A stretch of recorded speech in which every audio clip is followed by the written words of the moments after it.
Hai, selamat datang di sesi pembelajaran online dengan Departemen Medical Training. Pada sesi kali ini, kami akan menjelaskan mengenai beberapa sorotan dari Panduan AHA 2025. Selamat menyimak. Beberapa sorotan mengenai bantuan hidup dasar. Yang pertama adalah rantai keselamatan. Perubahan rantai terakhir yaitu tentang pemulihan dan keberlangsungan hidup. Artinya, pemulihan dari serangan jantung berlanjut lama setelah keluar dari rumah sakit. Tergantung pada hasilnya, orang yang selamat dari serangan jantung mungkin memerlukan intervensi khusus untuk mengatasi penyebab serangan jantung atau untuk memberikan rehabilitasi jantung. Para penyintas dan orang yang merawat mereka akan memerlukan dukungan yang mencakup pendekatan multimodal untuk pemulihan. Mengenai kompresi dada, posisikan korban pada permukaan rata dan pastikan tubuh korban sejajar dengan lutut penolong, ilustrasi seperti gambar di samping ini.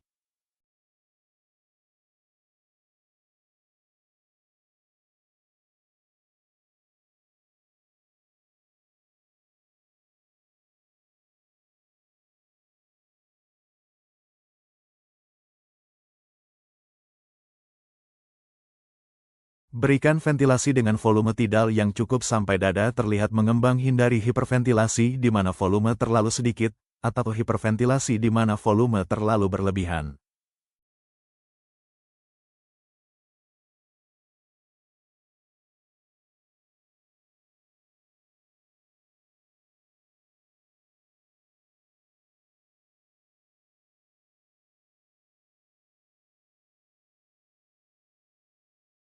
Lakukan RJP dengan siklus 30 kali kompresi dada diikuti dengan 2 kali napas, sebelum pemasangan alat bantu napas lanjutan seperti tube endotrakeal atau alat supraglotis. Menurut studi terkini, bukti menunjukkan bahwa ventilasi selalu defisit ketika RJP, petugas medis harus menghindari jeda lama akibat pemasangan alat bantuan napas yang kompleks.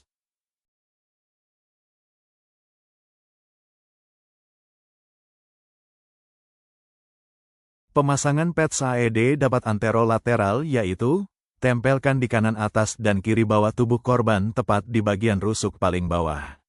Pads dapat juga dipasang secara anteroposterior seperti pada gambar rujukan pada slide ini.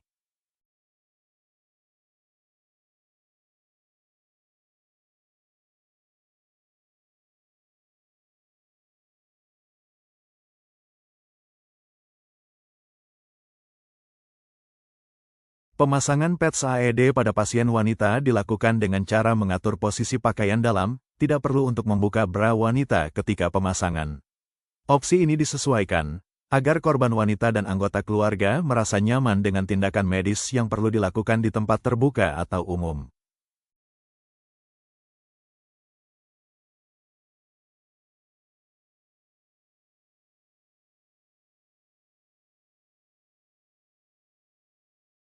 Pada standar sebelumnya, kompresi dada pada bayi dilakukan dengan 2 jari telunjuk dan tengah atau 2 ibu jari.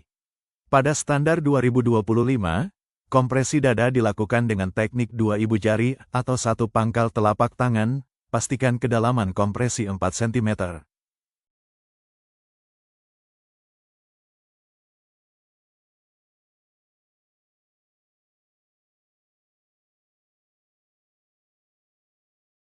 Jika dicurigai bahwa penyebab henti napas atau henti jantung adalah karena penggunaan opiat, pertimbangkan untuk memberikan antidotum segera, misal naloxone, sambil melanjutkan proses resusitasi.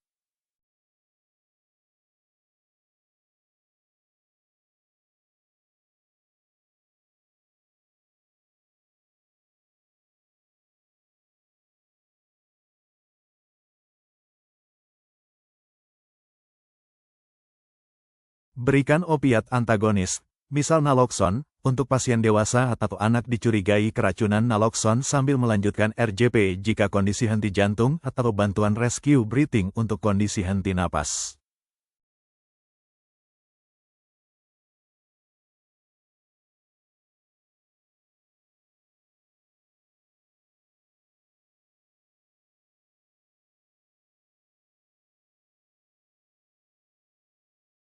Pertimbangkan untuk mengevaluasi faktor fisik, kognitif dan emosional pasien anak dan dewasa yang telah selamat dari henti jantung. Follow up sampai dengan 1 tahun pasca henti jantung.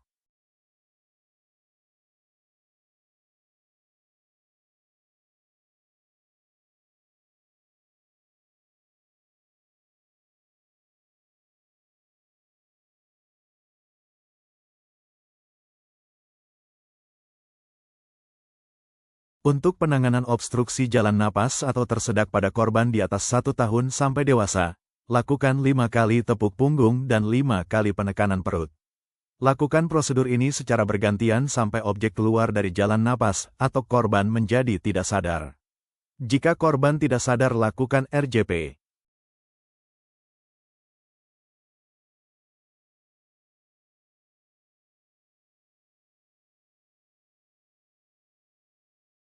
Untuk penanganan obstruksi jalan napas atau tersedak pada korban bayi yaitu anak usia di bawah 1 tahun, lakukan 5 kali penepukan punggung dan 5 kali penekanan dada. Lakukan prosedur ini secara bergantian sampai objek keluar atau sampai bayi tidak sadarkan diri. Jika bayi tidak sadarkan diri, lakukan RJP.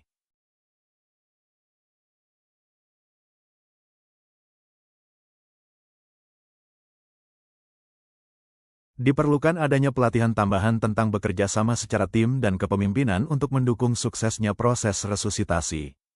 Hal ini dapat meningkatkan performa leadership, komunikasi, aspek keterampilan non-teknis lainnya serta tata kelola beban kerja setiap anggota tim.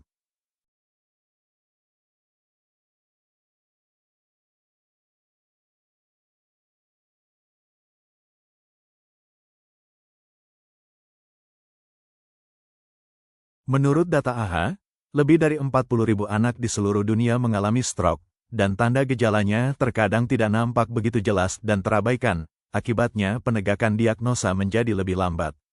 Walaupun gejala akan mirip dengan orang dewasa, namun dapat juga menyerupai seperti penyakit umum lainnya pada pasien anak dan terkadang tidak spesifik.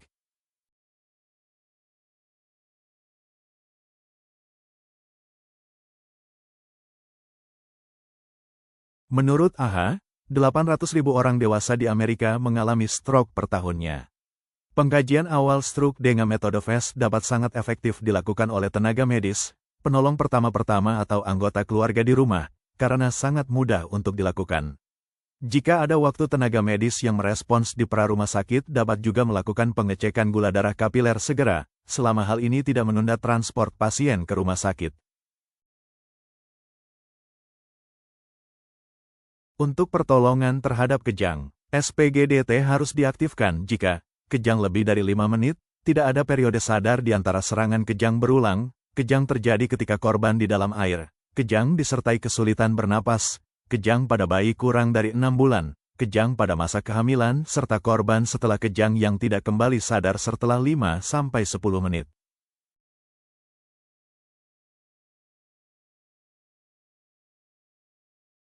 Yang harus dilakukan pada saat kejang yaitu, minimalkan cedera segera dengan membaringkan korban, miringkan korban, amankan area sekitar korban, berikan antipiretik untuk turunkan demam pada anak.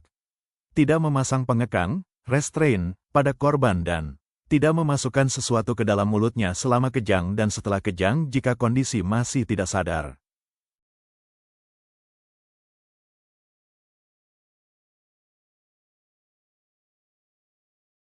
Selanjutnya mari kita membahas mengenai beberapa sorotan untuk bantuan hidup lanjutan.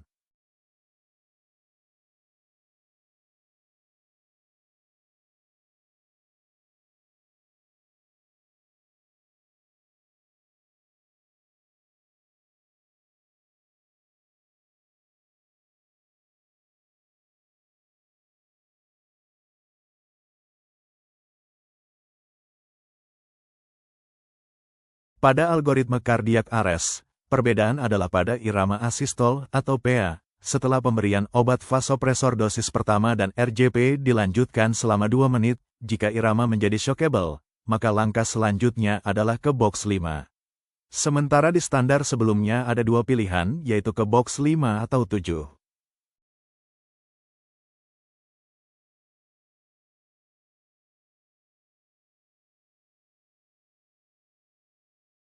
Pada algoritma bradiaritmia, perbedaan terletak pada langkah kedua setelah diketahui bahwa nadi pasien kurang dari 50, bahwa harus segera dicari tahu adanya gangguan mengarah kardiovaskular atau tidak.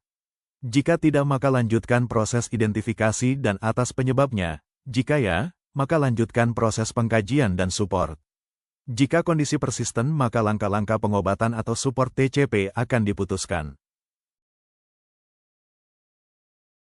Pada algoritma tachyarrhythmia, perbedaan pada standar 2025 terdapat pada daftar obat yang direkomendasikan untuk kondisi takikardia stabil dengan kompleks QRS lebar, yaitu penghapusan obat sotalol dari daftar.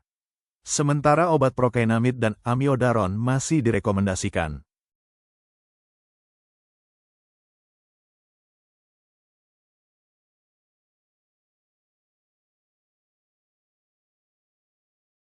Pada algoritma perawatan pasca henti jantung, untuk jalan napas, dapat mempertimbangkan mengganti segera alat bantuan jalan napas dengan yang lebih baik. Target saturasi yang harus dicapai pada rentang 90–98%, dan target sirkulasi adalah MAP lebih sama dengan 65 mm raksa. Untuk tes diagnostik dapat dilakukan rekam EKG 12 lead, periksa CT scan dan atau USG. Setelah tes diagnostik dilakukan, tangani penyebab dan komplikasi yang terjadi, pertimbangkan prosedur coronary angiography atau support ventilasi mekanik. Kemudian periksalah status neurologis pasien dengan sebelumnya memastikan dahulu apakah pasien masih dalam pengaruh sedasi atau tidak. Kemudian, lakukan perawatan selanjutnya, termasuk kontrol suhu di rentang 32 sampai dengan 37,5 derajat Celcius. Pada algoritma ACS, jika petugas EMS sudah melakukan rekam EKG 12 lead, maka interpretasi harus dapat dilakukan dalam waktu 10 menit setelah notifikasi awal ke rumah sakit. Jika hasil EKG non-diagnostik, EMS dianjurkan melakukan EKG serial sambil membawa korban ke rumah sakit. Perubahan kedua pada algoritma ini adalah penghapusan pernyataan New LBBB pada kriteria hasil interpretasi EKG. Perubahan minor pada algoritma stroke adalah, semua pernyataan tentang obat alteplase diganti dengan trombolitik.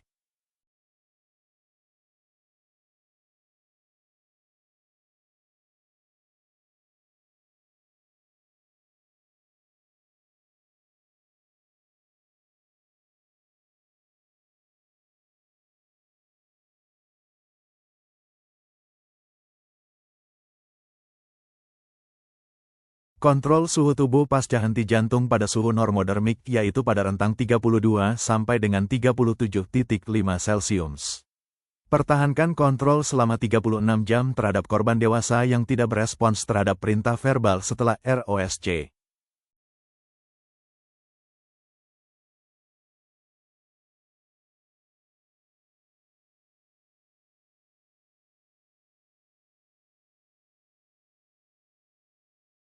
Gunakan energi lebih tinggi untuk kardioversi terhadap pasien dengan irama atrial fibrilasi dan atrial flutter yaitu lebih sama dengan 200 joule dengan mesin bifasik.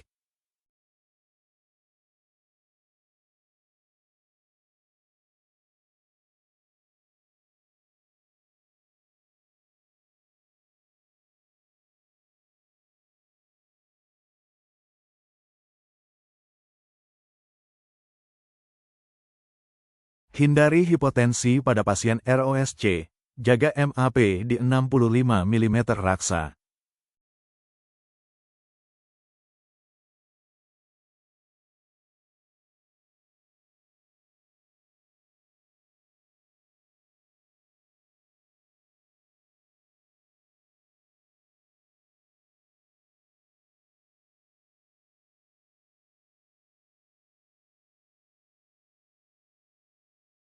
Untuk kondisi hipotermia mengancam nyawa, gunakan perhitungan skor prognostik sebagai panduan pengambilan untuk memulai metode penghangatan dengan ECLS, mempertimbangkan proses penghangatan pada korban hipotermia akibat lingkungan menggunakan metode ECLS.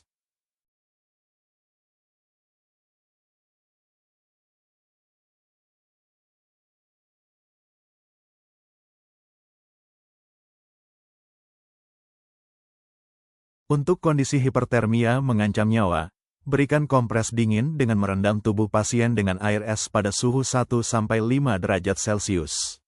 Untuk metode pendinginan pasien dewasa dan anak dengan life-threatening hyperdermia, proses pendinginan harus dilakukan sesegera mungkin dengan target pengurangan suhu 0,15 Celcius per menit.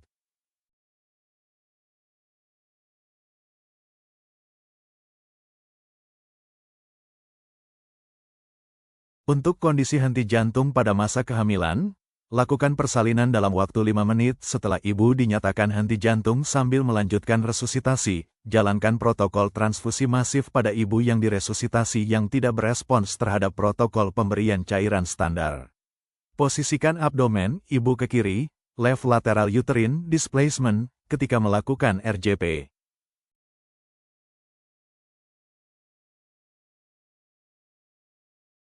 Demikian sekilas informasi sorotan panduan AHA tahun 2025. Terima kasih atas perhatiannya. Sampai jumpa di kesempatan berikutnya.